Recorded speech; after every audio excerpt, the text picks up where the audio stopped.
क्या आप जानते हैं वरुथनी एकादशी व्रत की ये अद्भुत कथा? राजा मांधाता की यह कहानी बताती है कि भगवान विष्णु की कृपा से कैसे हमारी जिंदगी बदल सकती है। एक बार धर्मराज युधिष्ठिर बोले, हे भगवान, मैं आपको नमस्कार करता हूँ। आपने चैत्र मास के शुक्ल पक्ष की एकादशी अर्थात कामदा एकादशी के बारे में विस्तार पूर्वक बतलाया।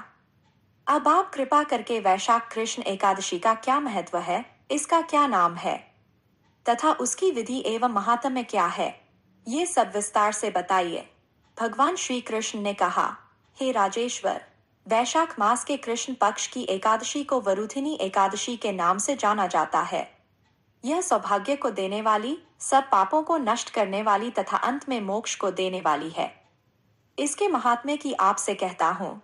वरुथिनी एकादशी व्रत कथा।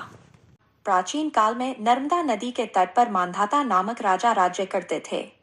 वह अत्यंत दानशील तथा तपस्वी थे। एक दिन जब वह जंगल में तपस्या कर रहे थे, तभी न जाने कहां से एक जंगली भालू आया और राजा का पैर चबाने लगा। लेकिन राजा पहले की तरह ही अपनी तपस्या में लीन रहे। कुछ देर बाद पैर चबाते चबाते भालू राजा को घसीटकर पास के जंगल में ले गया। राजा बहुत घबराया, मगर तब भी धर्म अनुकूल उसने क्रोध और हिंसा न करके भगवान विष्णु से प्रार्थना की और करुण भाव से भगवान विष्णु को पुकारा। उसकी पुकार सुनकर भगवान श्री हरि विष्णु प्रकट हुए और उन्होंने चक्र से भालू को मार डाला। राजा का पैर भालू पहले ही खा चुका था। इससे राजा बहुत ही शोकाकुल हुए।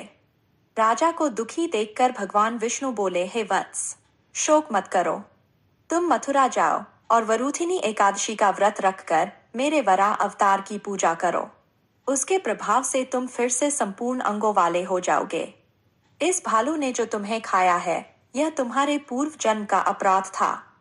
भगवान की आज्ञा मानकर राजा मांधाता ने मथुरा जाकर श्रद्धा पूर्वक वरुथिनी एकादशी का व्रत किया।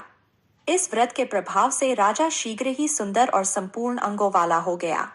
इसी एकादशी के प्रभाव से राजा मांधाता स्वर्ग गए थे।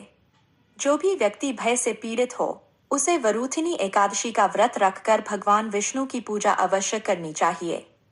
इस व्रत को करने से समस्त पापों का नाश होकर अंत में व्यक्ति मोक्ष को प्राप्त होता है। जय जय श्री नारायण हरि।